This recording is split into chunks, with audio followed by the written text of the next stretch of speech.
Hello, I want to talk about what I've got going here with my restoration project on my 2006 Chevy Impala SS, and this is a left-hand side wheel tub assembly, what you're looking at here. And I had this thing completely disassembled. I had these pieces. This is a replacement part. This is the inner wheel tub. And this is the top of the tub, and this makes a mount for the McPherson strut, kind of a shock tower. And so anyway, I had all these reinforcements out of here. This is a new replacement part, and it comes completely spot welded together, and it's dipped in a primer. And to show you, here's the other side, the two reinforcements from the other side. And these have to go back together. And the reason why I took them apart, you can see all of this bare area in here. The dip doesn't get in there. So when they dip these things, there's only so much you can do when you have a welded together assembly like that. And if you look at the old one, this is the old one. I also deconstructed it, and you have all of this area in here. This is just bare, large areas of bare, and you know, that's where rust gets in there. Even though I had protection out here, this is bed liner, and you know, this protection here, sure, it held tight, but it can't do anything for you in here. And this is all just going to rust out from the inside. So anyways, I bought new ones to replace this, and I don't want my new ones to rust out. I want the new ones to last forever. So I deconstructed them. I coated the entire assembly inside and out, all the pieces, every inch of it, with this product I talked about before, the Eastwood Rust Encapsulator Platinum.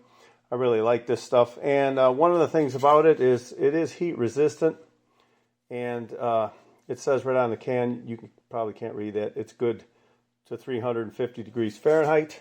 And anyway, what you have to do here is you have to fill in your spot welds, and what's going to happen is it's going to burn some of it.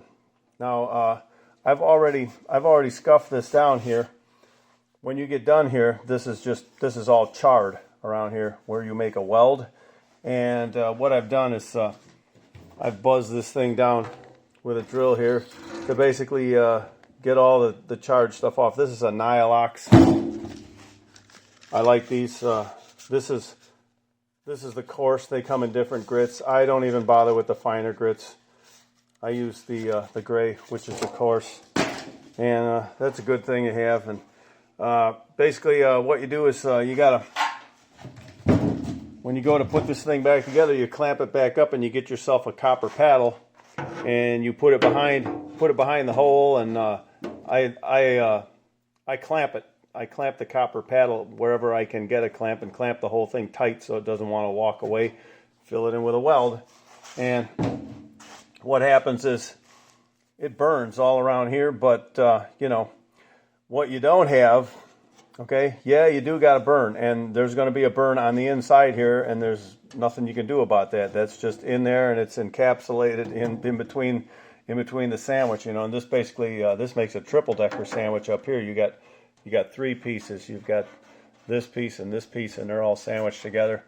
And anyways, what you do have is a burn inside there, and there's no way around that. But what you don't have is this whole area, this whole expansive area left uncovered inside there. So it's a big improvement. And you know, this stuff, it takes the heat pretty well. This burned area is actually larger on the outside because it catches fire and there's flame, and you have to snuff it out. So right after you make the weld, it's burning.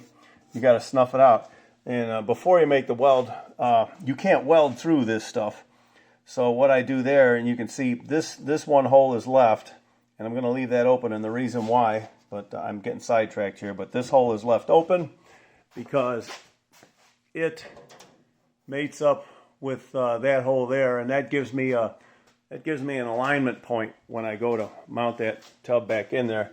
So that's why I left this one open. It will be filled in after I get the tub mounted. But getting back to the weld procedure, you do have to go inside there with a die grinder or a file or something, and then I just take like this thing here and just right next to the hole. All you have to do is make sure you've got some bare metal where you can get an arc, because it won't strike an arc through the paint. But as far as the paint around it, yeah, I'm sure it's not good for the weld, but it's fine. It's not going to. These welds are all fine for the purpose at hand. Okay, so that reinforcement's all sandwiched together, and I had this bracket off. I went ahead and did this too. This bracket is to mount some emissions for the gas tank, the vapor recovery, and the solenoid goes there. And these are my two stainless steel studs, and those were put on from behind. And what I did is just took a stainless steel screw and stuck it through a hole there, and then welded it. So now, and there's the other one. That's already been coated, and so you see where I made all these welds on the back side, and you can see the burned area. It's all been scuffed. This whole thing has been scuffed. So anyway, what you do is you scuff off all the burn, and I'm just going to recoat the whole darn thing, which is why you can see I scuffed it down with the Nylox. Eventually, I'm just going to go across the whole darn thing and recoat it one more time. It's going to be double coated. That's pretty much how you got to do this stuff. If you want it inside and out, well, first you coat the whole darn thing, then you weld it together. Then you have to take off with whatever abrasives you got. Take off all the burned coating, and then scuff the whole darn thing, and go get your slather coat again. Recoat the whole darn thing, and if you don't want any threads, you mask these threads. The trick with this here, so it never rusts on me again, is you mask it right down to the very edge, but then make sure that your coating gets up to here so that nothing is exposed. This stud is stainless steel, so this will not rust, and just make sure it's coated right up to it, and that should hold for you. And then the way this goes together, there's this plastic liner goes in there, and it fits into those studs. So one goes right there, one goes there,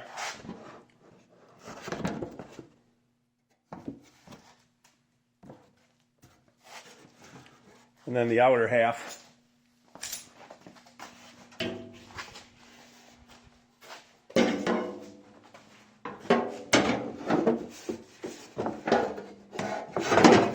So I don't really have it, but you get the idea. Anyways, I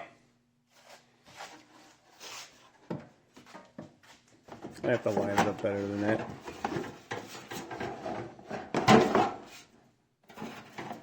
There you go. So that gets inside the. So it goes like that. No, that can't go like that. Does something like that. And anyway, so this is exposed here, but this tub liner, it does not protect the entire thing. It kind of semi protects it. So these areas back here are protected from spray, but it can get in there. And what I intend to do is this whole thing, after it's recoated with the slather coat, this is all going to be coated with bed liner. All of this stuff that's exposed to wheel spray, it's all going to be coated with bed liner. And then where I have another little handy item I did here was, if you see right here, I welded a stainless steel nut. I folded this in. This is not OEM.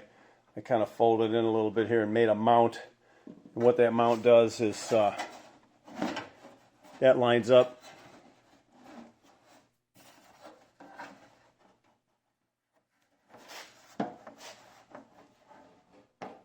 So you can see there's a little nut, and it lines up with the hole that holds the where it secures the very bottom of that liner, because that wasn't like that before. Instead of having they wanted you to do it with a clip.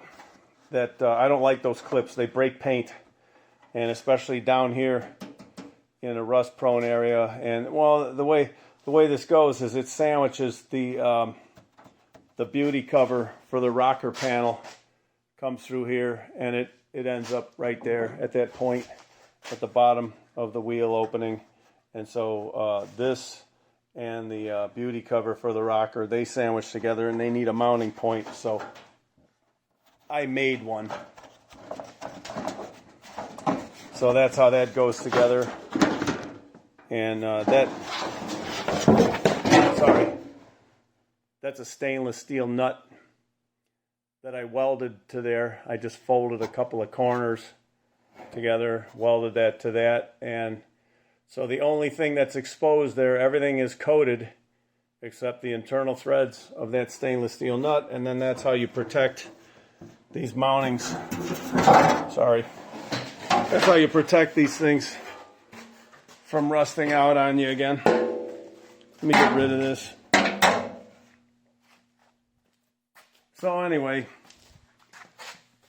that's how I work with this product. I've done this before. I installed new rocker panels on my truck and other things. I use the same procedure. Coat it inside and out with the slather coat, and then get it clamped up, and you've got to remove the coating right at the side of the weld so you can strike an arc, make your weld. It's going to burn. Clean up your burn, re-scuff the whole darn thing, and then coat the whole darn thing. And you end up with a pretty solid assembly, and it's very, very internally coated. And I have another solution for how I'm going to get to these inner parts here. And the way I do that is with this product here. This is another. This is a good product. Okay, this is made to go inside of frames or whatever, and it's made to go over existing rust, so they call this their internal frame coating.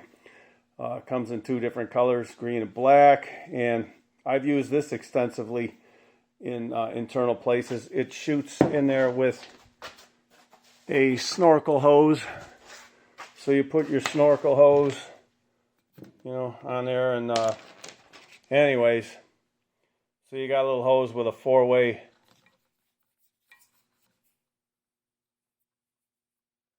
It's got four tiny little holes. There you go. It's got four tiny little holes. Shoots it out four ways and gets into places. Anyways, I might not use it exactly like that, but the idea is I'm going to get, I call that stuff frame shot, and I'm going to get my frame shot in here. Okay, and I'm going to shoot the heck of it in here and just get as much of that in there as I can. And also pick up the part and use gravity. So once I get a shot of this stuff in there, this stuff is running, and it'll run in all these cracks. Okay, I can get it in here, I can get it in here, and I'm going to try to get it all inside of there, and then use gravity, pick up the part after you get it all shot in there, pick up the part and make it run in the directions you need it to run. There is also, you have right here, they put this gap here on purpose to try to help the dip get in there. The dip doesn't get in there so good. But I'll get in there with something, and I'm going to shoot something in there. So this whole backside, I'll be able to use gravity to my advantage. So, yeah, so that's part of the plan. Wherever you have these hard to get, you've got internal areas that, you got to recoat them. They've been burned. And I did this on my truck, too, in a bunch of places where, there's burn spots from the welds, so you got to get in there with something. So I use frame shot to go in there and And that frame shot it's made to stick to things that haven't been prepped. So it's ideal for that kind of situation. It's a runny type of product. It's tough. It's kind of like it's not a urethane product, but it's not like paint either. It's more rugged than paint. It's when it dries out, it tends to be solvent resistant. When I go to clean it off, it's pretty tough, rugged stuff. That stuff ain't cheap either. It's like $29 and change. It's like $30 a can, and one can don't go very far. And I was buying it by the case. So anyway, that's my plan. This will be all the crevices and everything will be all shot full of frame shot. And then I'm going to go around here with caulk, okay? And I'm just going to seal the edges as best I can all the way around, everywhere, all the way around. And the bottom here I leave open. You leave this bottom open, so if water does get behind there, it's got some place to drain out.